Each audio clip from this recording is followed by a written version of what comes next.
The situation in eastern Aleppo is indeed very concerning. We don't need to underestimate or understate that. The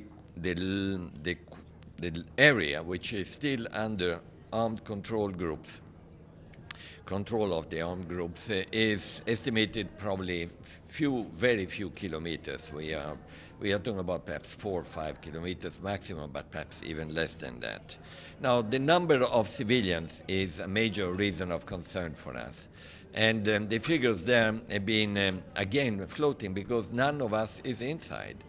But there have been basically an estimation it could be up to 50,000 people still, civilians. And they are the ones we are particularly concerned. And the second, how many fighters?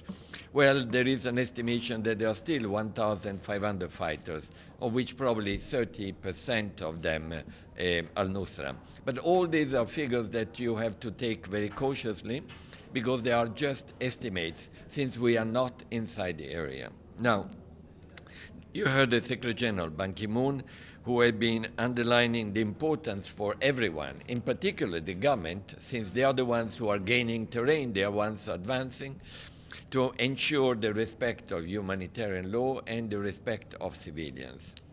There have been, as you know, reports about people found dead on the street and the squares. We do not have evidence, we have to admit that, who was the one who did it. But the fact is that there have been bodies in the streets and in the square, including civilians, obvious civilians like women and children. Now, what has the UN done?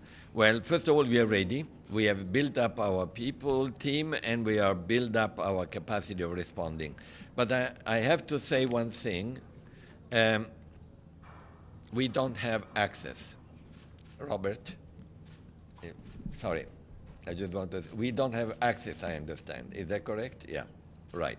We don't have access to the actual locations. We have been asking for that. We have been asking for it and we have not received it. We would like to be present when the evacuation takes place of the civilians, and we would like to be present also when the armed opposition is actually withdrawing. Now, in that context, there are two groups, as you know, and two different operations which have been planned but have been going on and off. We were informed at the Security Council by the Russian ambassador, who probably confirmed it to you now, that indeed they have reached an agreement. I'm quoting the Russian ambassador. We need to verify that on the ground, that they have reached an agreement with the armed opposition, and that it is imminent, if not already taking place, as he referred to, some beginning of the voluntary evacuation or withdrawal of armed opposition. It's not clear to me yet, to us, whether they are allowed to withdraw with their light weapons, which was one of the issues which have been discussed, or without weapons. So the bottom line from us is we need access.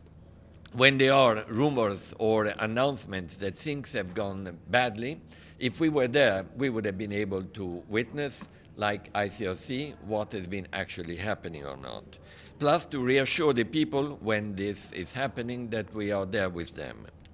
So far, that has not been the case.